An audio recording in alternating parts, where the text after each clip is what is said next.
Do professors realize it when they are rude and disrespectful to their students? Yes and no. There are some ways that they can be rude to their students when they think they're being engaging. Things like, and I have another video on this, which may or may not link at the end of this, just because the channel is new and some of those settings are not available to me yet. However, one of the things that you can absolutely do to be disrespectful to your students is write things on a board and have everybody jump up and down and shout out the questions. That's incredibly rude. They are disrespecting you when they do that. I have a whole nother video on how you're training them to disrespect you when you do that. But what about when they are rude and disrespectful on purpose? What does that look like? Well, I recently have experienced that in a couple of my classes in my current degree. Now, I'm getting my third master's degree while I'm teaching for 4 years now at a historic TCU, which stands for tribal colleges and universities. I am so tired. You have no idea. And the sequence of events that I have gone through in the amount of discrimination and gatekeeping and just straight up trying to block Native Americans from contributing to any kind of authentic or academic discourse when you're talking about sustainability and development is absolutely freaking mind-boggling. You have no idea. If I talked about all those different ways that I have seen, this would be like a 2-hour video. I am going to try to do some other ones and break it down a little bit later. But for right now, let's deal with the most current example of that. I took a class where you're supposed to develop a piece of technology like an app, or you're at least supposed to write the storyboard or the framework for it, right? And naturally, being Native American and a professor at a TCU, I picked something for Native American college students. Everything was fine and dandy. I got lots of support. I got lots of encouragement until it came time at the end to submit the spreadsheet, suggested spreadsheet. Let me put it that way. It was not a required template. It was suggested that it might be easier if you use this. Now, I am certified and I also have a degree in curriculum and instruction, but I've recently, like last year in 2023, I got a professional graduate certificate in instructional design. So I know how to use Twine and all those fancy instructional design pieces of technology, and I know what they look like.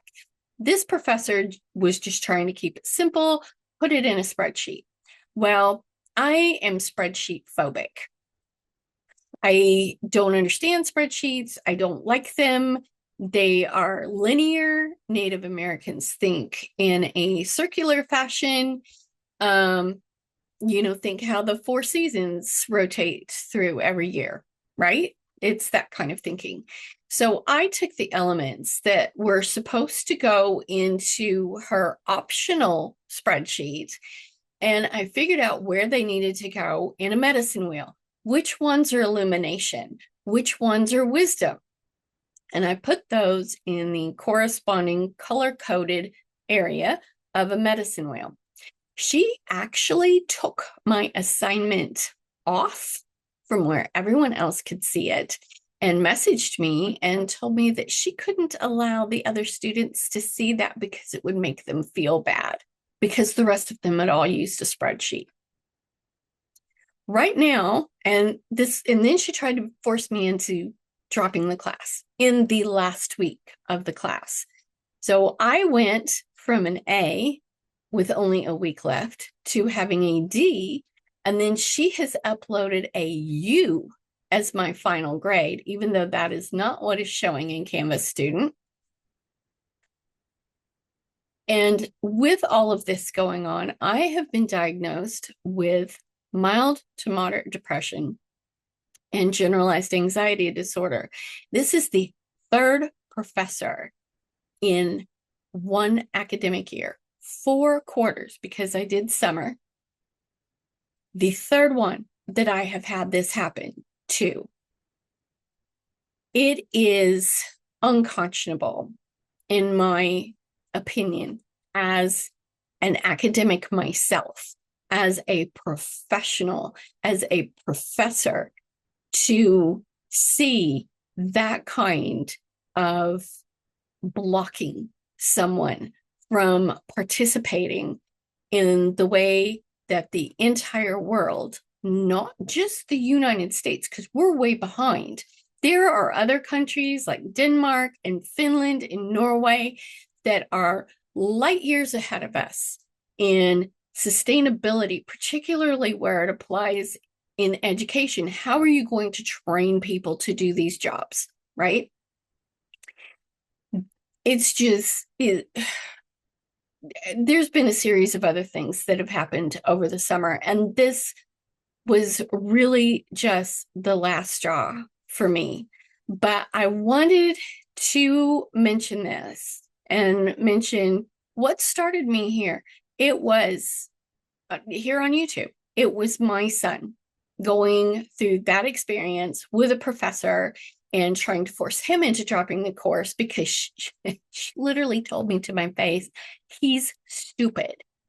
I could have sued the university for that, but nope. I went to the dean of students and we sorted it out. That's why I started on this journey of this YouTube and everything, and then experiencing those things myself. I see why our ancestors just decided that they were going to be prevented from contributing in any meaningful way to wider society, that they weren't wanted or anything. And I am not that kind of person. I'm having trouble sleeping. I've had to go get an emotional support cat because I don't want to go on drugs. And it's just, I can't think of the word in English. I'll have to figure out if there's one in Cherokee. Probably not. You just have to laugh at a certain point. And I'm so exhausted because I'm not sleeping well. I went and bought new pillows today. Those are new pillows behind me. And I got done at the store. I did not drive because I was so tired. And when I got back, I just wanted to sit in the car and cry and take a nap out there in the car. So that's just kind of a very convoluted little coffee chat I wanted to have with you guys. I would love to hear if you guys have had, what experiences have you had? To me, education is my safe place. And to end up, I have seen so many students with educational PTSD. That makes me angry as a professor myself, to see students, some of them with just horrific levels of educational PTSD because of what a teacher did to them before they came into my classroom. And yeah, I'm experiencing it now.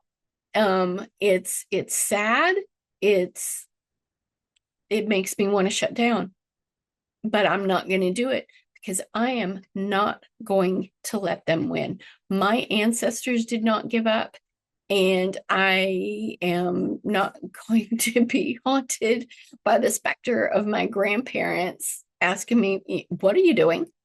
So I am absolutely going to pursue everything I can to get my grade fixed. I am so thankful that my current class, the professor is from Morocco. Having an indigenous professor when you are indigenous is just, it's priceless.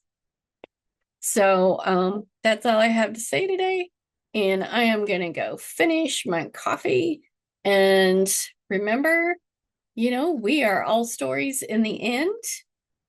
Document everything, screenshot everything, make it a good story. You never know when you may have to file a great appeal yourself.